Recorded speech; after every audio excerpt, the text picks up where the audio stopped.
Alright, so that cuts the straps, and I previously cut up some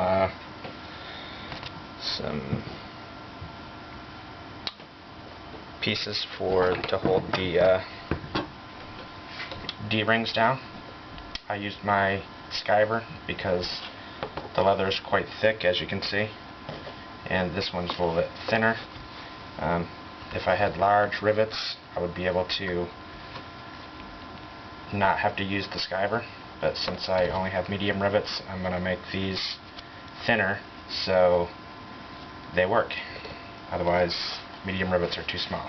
Alright, so we can also clean these up a little bit with some Lexol leather cleaner, and I'm going to use some faux wool, manufactured wool, not real wool.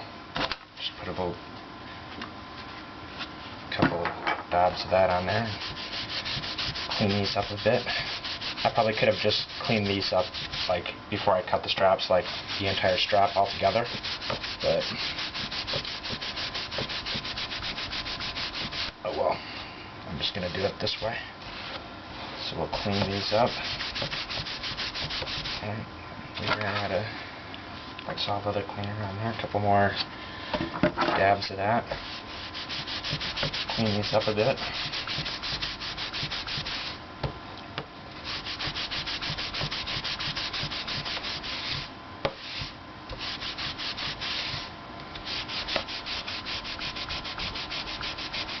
You can see some of the leftover dyeing stuff is on these latigo leathers. I'm using a latigo leather here.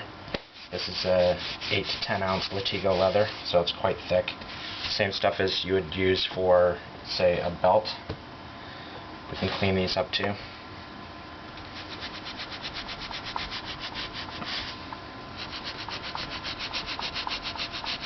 So this just makes the finish on there a little bit cleaner.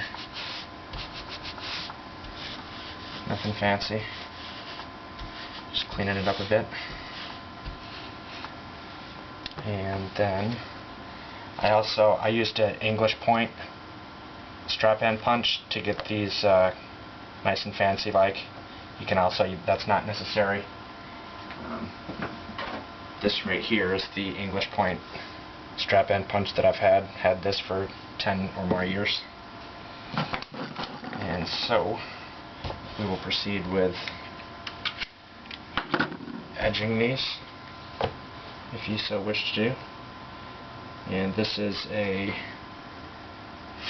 number 4 edger, I guess. And you just go boom, get out the edges, done up like that. You can either just do the top side only. I always do both sides, so we'll flip it over and do another one like that. Get all 4 of these done. On to the next one.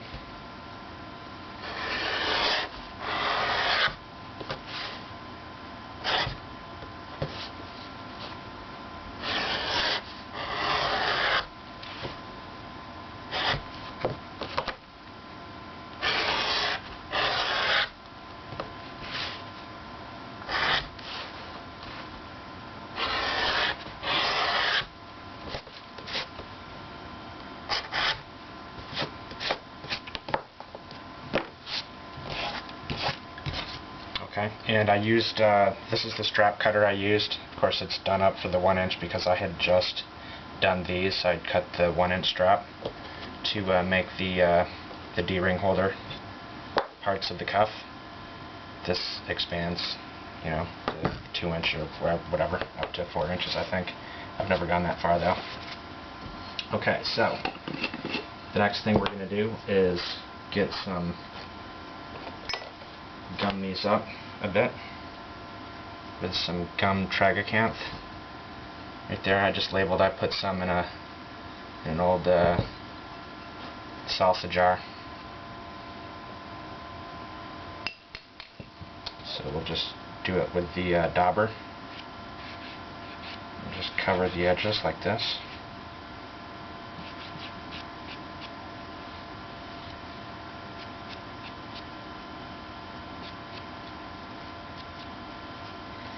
A little bit more. I've seen this done different ways with like a sponge brush, I guess. Not sure exactly what that thing is called. Reminds me of a sponge. Alright, so that's done. We'll do the next one.